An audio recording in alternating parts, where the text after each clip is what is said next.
Hello.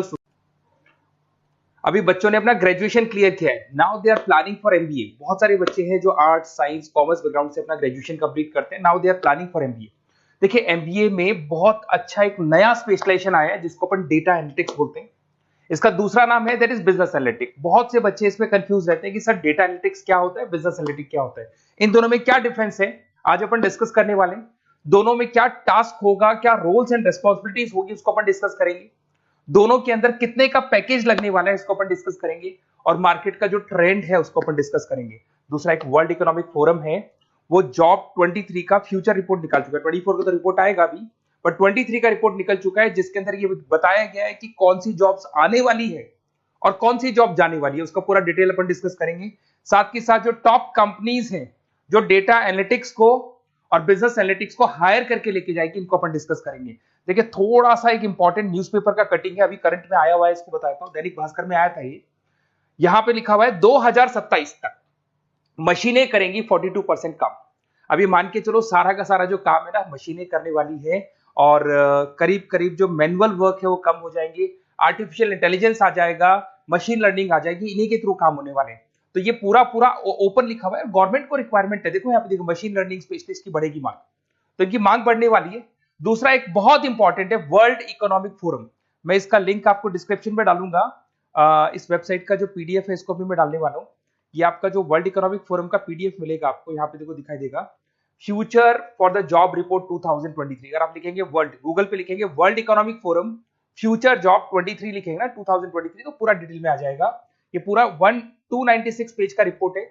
इसमें से slide number 30 मतलब पेज नंबर 30 निकालना है। ये थोड़ा सा मैं बताता हूं, देखना ध्यान से, देखना जूम करके दिखा रहा हूं, थोड़ा ध्यान से देखना आपको जो मैं बताने वाला हूं। यहां पे देखो दिखाई दे रहा होगा जॉब क्रिएटेड, दिखाई दे रहा होगा जॉब डिस्पैच, दिखाई दे रहा होगा। यहां पे देखो एक छोटा सा या कलर दिखाई दे रहा है आपको, ये वाला कलर देखो, इसमें दिखाई देगा बैंक टेलर एंड क्लर्क। तो बेसिकली जो बैंक में कैशियर्स होते हैं, टेलर्स होते हैं, क्लर्क होते हैं, अब इनकी कोई जरूरत नहीं रही। पैसा अगर आपको जमा कराना है एटीएम में जमा कराओ, पैसा निकालना है एटीएम से निकालो, तो इसमें कुछ कुछ चीजें मशीनें करने लग जाएंगी, तो इनकी रिक्वायरमेंट खत्म होगी। ऐसे बहुत सारी चीजें हैं, जैसे आपको डेटा एंट्री क्लर्क इसकी जॉब खत्म होगी, तो बहुत सारी जॉब्स खत्म होने वाली। अब जॉब आने वाली कौन सी है, सबसे ज्यादा जो डिमांडिंग जॉब आने वाली, इधर देखिए आप, AI ML specialist, artificial intelligence machine learning specialist की जबरदस्त जॉब आने वाली है। यहां पे देखो आपको दिखाई देगा फिनटेक इंजीनियर, जो फाइनेंस और आईटी का कॉम्बिनेशन होता है, फिनटेक इंजीनियर बोलते हैं। इधर से data analytics and data scientist, robotic engineer, करीब करीब मशीनें काम करेगी। तो जिनको मशीनों की नॉलेज है और जिनको एआई एमएल उसमें कनेक्ट करना आता है, रोबोट्स बनाने आते हैं, डेटा साइंटिस्ट बनेंगे, डेटा एनालिटिक्स बनेंगे, तो इनकी जॉब्स लगेगी। तो मान के चलो if you are planning for MBA और एमबीए प्लान कर रहे हो, तो एमबीए में ये जो स्पेशलाइजेशन है इसकी जबरदस्त रिक्वायरमेंट है। ये वर्ल्ड इकोनॉमिक फोरम की रिपोर्ट है। थोड़ा सा मेरे बारे में बताता हूं and then will start with the part. उसको स्टार्ट करेंगे, ज्यादा नहीं, मैं 5 मिनट और लूंगा सारा कंप्लीट करने में। देखिए बेसिकली मैं कौन हूं, थोड़ा सा मेरे बारे में बताता हूं। मैं पुनीत हूं, बेसिकली एमबीए का क्लासेस लेता हूं, मैं 2006 से पढ़ा हूं। मेरा पूरा नाम है पुनीत मोर। अब मैं एमबीए का जो क्लासेस लेता हूं, मेरी क्लासेस का नाम है मोर एजुकेशन। यहाँ पे आपको तीनों मोड पे क्लासेस मिलेगी, ऑनलाइन, ऑफलाइन, रिकॉर्डेड। तो मैं एमबीए वालों का इतना ध्यान इसीलिए रखता हूं कि आगे अगर उन्होंने एमबीए किया और उनका जॉब ही नहीं लगा, तो 2 साल खराब करेंगे, हो सकता है 3-4 लाख 5 लाख जितना भी लगेगा वो खराब करेंगे, और कंक्लूजन जीरो हो जाएगा। इसीलिए मैं उनको बताता रहता हूं कि ये मार्केट का ट्रेंड है, इसको फॉलो करना है आपने। वो ऑनलाइन, ऑफलाइन, रिकॉर्डेड मोड पे, तीनों मोड पे मेरा क्लासेस चलता है। ये पीडीएफ मैं आपको डिस्क्रिप्शन में डालने वाला हूँ, क्लिकेबल पीडीएफ है। उसके अलावा हम लोग आईएम अहमदाबाद, आपने देखा होगा top institute of MBA, MBA का जो टॉप इंस्टीट्यूट है, वहां पे हम लोग हर साल लेके जाते हैं बच्चों को, इस साल भी लेके जाएंगे। आपको चलना हो तो मेरे को बोल देना। साथ के साथ Goa, Birla city water park, यहाँ सब लेके जाते हैं। इसका सबसे इंपॉर्टेंट चीज और मैं डिस्कस कर लेता हूँ। बेसिकली ये स्लाइड नंबर 10 है, जैसे वहां स्लाइड नंबर 30 था, यहाँ स्लाइड नंबर 10 है, दोनों पीडीएफ में डालने वाला हूँ। जो स्लाइड नंबर 10 है इसमें जनरल मिलेगा आपको। यहाँ पे पूरा एमबीए फर्स्ट सेमेस्टर का अकाउंट्स मिलेगा, जिसमें जनरल के सारे वीडियोस मिल जाएंगे, क्लिकेबल है। जैसे आप यहाँ क्लिक करेंगे, क्लिक करते ही आपके सामने सारे अकाउंट्स के वीडियो खुल जाएंगे। उसके अलावा आपको जनरल मिल जाएगा, इसमें से मैथ्स मिल जाएगी, इकोनॉमिक्स मिल जाएगी, तो सारे सब्जेक्ट्स की पीडीएफ अवेलेबल है। और साथ के साथ यूट्यूब के वीडियोस अवेलेबल है, तो सारे कवर कर सकते हो। साथ के साथ ये मेरा रिजल्ट मिलेगा आपको, प्रोजेक्ट रिपोर्ट चाहिए तो वो भी मिल जाएगी यहाँ पे।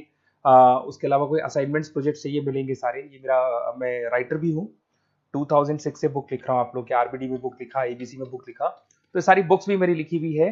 और साथ के साथ लास्ट में आपको रिजल्ट मिल जाएगा, और ये मेरा एड्रेस वगैरह सब आपको मिल जाएगा। ठीक है, चलो इनको तो अपन डिटेल में डिस्कस करेंगे, बट मेन अपना जो टारगेट था होता है data analytics and data science, इसके ऊपर डिस्कस करते हैं। तो देखो सबसे पहले अपन आते हैं डेटा एनालिटिक्स पे। ध्यान से देखना, आपको डेटा एनालिटिक्स समझ में आएगा, फिर अपन डेटा साइंस पे आएंगे। देखो डेटा एनालिटिक्स का वर्क क्या है, थोड़ा समझने की कोशिश करना। ये क्या करता है, डेटा को कलेक्ट करता है। डेटा एनालिटिक्स क्या करता है, डेटा को कलेक्ट करेगा, उस डेटा को रिफाइन करेगा, जो उसमें इररिलेवेंट डेटा उसको हटाएगा, जो रिलेवेंट डेटा है उसको इकट्ठा करेगा। सारा डेटा आने के बाद में फिर उसको सॉफ्टवेयर में डाला जाता है। सॉफ्टवेयर में आपके पाइथन होता है, एसक्यूएल होता है, आर होता है, टेबलू है, पावर बीआई है। जब ये सॉफ्टवेयर में वो डेटा जाता है तो यहाँ पे एआई लगेगा, आर्टिफिशियल इंटेलिजेंस लगेगा, मशीन लर्निंग लगेगा, और लग के वो पूरा का पूरा एक पैटर्न डिजाइन करेगा, जिसको बोलते हैं डिस्कवरिंग अ पैटर्न। ये बताएगा कि कंपनी का सेल क्या चल रहा है, पुराने 10 सालों का रिकॉर्ड निकाला, कंपनी का प्रॉफिट क्या है, कंपनी में क्या प्रॉब्लम्स है, कंपनी में क्या चल रहा है, क्या नहीं चल रहा है, आगे क्या करना है, उसका एक आइडिया लगाएगा।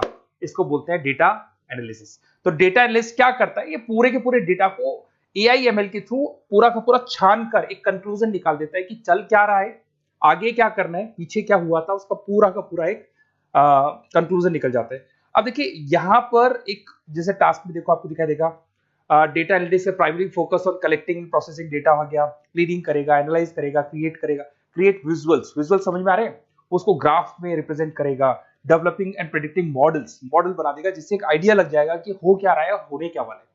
इसमें अगर आप डेटा एनालिटिक्स का कोर्स करते हैं, जिसको आप एमबीए करते हैं, उसमें डेटा एनालिस्ट बन सकते हैं, डेटा साइंटिस्ट बन सकते हैं। तो ये 2 जॉब्स आपको मिल सकती हैं यहाँ पे। अब सुने सुने सुने वापस से आते हैं, सबसे इंपॉर्टेंट है बिजनेस एनालिटिक्स। तो आप जो स्पेशलाइजेशन करेंगे ना एमबीए में, उसको डेटा एनालिटिक्स नहीं बोलेंगे, उसको बिजनेस एनालिटिक्स बोलेंगे। अब ये बिजनेस एनालिस्ट और डेटा एनालिटिक्स में क्या डिफरेंस है इसको देखिए। Data analytics is a narrow term, business analytics broader term है, ध्यान रखना। डेटा एनालिटिक्स नैरो टर्म है और जो बिजनेस एनालिटिक्स है ब्रॉडर टर्म है। ब्रॉडर टर्म का मतलब समझना, लॉजिक समझना, इसके पीछे क्या है। डेटा एनालिटिक्स अपना काम करेगा, वो डेटा को एनालाइज करेगा, एक कंक्लूजन निकाल के छोड़ देगा, बस। डिसीजन नहीं लेता है। जो डिसीजन लेने वाला पार्ट है, मेन पार्ट जो होगा, आज अगर मैं बोलता हूं जो ओनर है, टॉप मैनेजमेंट है, शेयर होल्डर्स है, वो जब डिसीजन लेंगे तो किससे पूछेंगे, डेटा एनालिटिक्स नहीं पूछते। वो तो अपना मैनुअल काम जो है, सॉफ्टवेयर वाला काम करके छोड़ देता है। इस सारे डिसीजन कौन लेगा, बिजनेस एनालिटिक्स लेगा। तो बिजनेस एनालिटिक्स उसके बाद शुरू होता है, जो डेटा है उसको एनालाइज कर लिया, उसका कंक्लूजन निकाल लिया, कंक्लूजन निकाले, अब अपने को बिजनेस में क्या करना है, आगे क्या स्टेप्स लेनी है, कैसे चलना है, वो डिसीजन कौन लेता है, सारी बिजनेस एनालिटिक्स लेता है।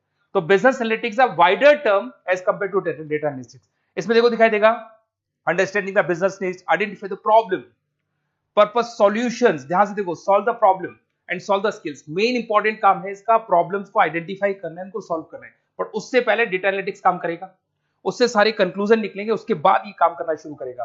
Strong communication with the stakeholders, जो भी शेयर होल्डर, स्टेक होल्डर से उन्हें कम्युनिकेट करना है, इंप्रूव द बिजनेस एफिशिएंसी। इसमें क्या होगा, क्या बन सकता है वो, इसको बिजनेस एनालिटिक्स बनेगा अपना, जो डेटा साइंस वाला जो बंदा है, सिस्टम एनालिटिक्स बन सकता है, मैनेजमेंट एनालिटिक्स बन सकता है। अब यहां पे आते हैं टॉप कंपनीज कौन कौन सी है जो इनको हायर करके लेके जाती है। वैसे तो कंपनीज तो बहुत सारी है, ऐसी कोई कंपनी नहीं रहेगी जिसकी रिक्वायरमेंट नहीं होगी, हर कंपनी को EIML का बंदा चाहिए। वो पुराने जमाने में जो पेपर वर्क होता था, जो मैनुअल वर्क होता, सब खत्म हो जाएगा, सब टेक्नोलॉजी पे आ जाएगा। इसमें आपका टाटा कंसल्टेंसी है, अब कुछ कहते हैं सर 4 लाख का ही पैकेज है, अरे भाई आगे देखो 20 लाख का पैकेज। तो TCS अगर डेटा एनालिटिक्स को लेके जाएगी तो आप सीधा डेटा एनालिटिक्स नहीं बनेंगे, शुरू में आप जूनियर लेवल पे काम करेंगे, तो वहां 4-5-6 लाख मिलेंगे, बट धीरे धीरे करके विद इन 2 to 3 years आप आराम से 20 लाख तक पहुंच जाएंगे। Infosys, Wipro, HCL, IBM, Deloitte, बहुत सारी कंपनीज है, मैंने तो बहुत छोटा सा एक एग्जांपल दिया है। तो मान के चलो आज का जो रिक्वायरमेंट है, ये मैं नहीं बोल रहा हूँ, ये वर्ल्ड इकोनॉमिक फोरम बोल रही है, मैं बार बार रिपीट कर रहा हूँ, ये मेरे पास नहीं है, वर्ल्ड इकोनॉमिक फोरम ने ये बात बोली है, जॉब रिपोर्ट ऑन 2023। और आने वाला जो टाइम है, न्यूज़पेपर में भी आ चुका है कि आने वाला टाइम EIML का है, आने वाला टाइम डेटा एनालिटिक्स का है, आने वाला टाइम डेटा साइंटिस्ट का है, आने वाला टाइम आपका रोबोटिक्स का है, जिसको अपन दूसरे नाम से बोलते हैं फिनटेक का टाइम आ गया, फाइनेंस और IT का कॉम्बिनेशन। तो प्लीज अगर फ्यूचर में आपको जॉब करना है तो मार्केट में स्पेशलाइजेशन अवेलेबल है। जब भी आप कहीं भी MBA करने जाए तो उनसे बोला, सर मेरे को डेटा एनालिटिक्स या डेटा साइंटिस्ट का जॉब करना है, क्योंकि इसका रिक्वायरमेंट आने वाला है, तो मेरे को जो स्पेशलाइजेशन चाहिए उसमें डेटा एनालिटिक्स, डेटा साइंटिस्ट को जरूर रखना। Okay, best of luck. अगर कोई प्रॉब्लम हो, मेरा नंबर है 7737733360, इस पे कॉल कर सकते हैं। और अगर आपको किसी कॉलेज से रिलेटेड रिपोर्ट चाहिए, ये कॉलेज कैसा है, MBA करवाएगा कि नहीं करवाएगा, ये वाला स्पेशलाइजेशन अवेलेबल है कि नहीं है, आप मेरे को कॉल कर सकते हैं। और साथ ही साथ बेसिकली कोई क्लासेस लेनी हो MBA की तो अवेलेबल हूं मैं, और एमबीए की सारी क्लासेस आपको मिल जाएंगी, सारे नोट्स मिल जाएंगे, सारे वीडियोस मिल जाएंगे। कॉलेज से रिलेटेड इन्फॉर्मेशन चाहिए, एडमिशन से रिलेटेड चाहिए, वो भी सब मिल जाएगा। Okay, best of luck.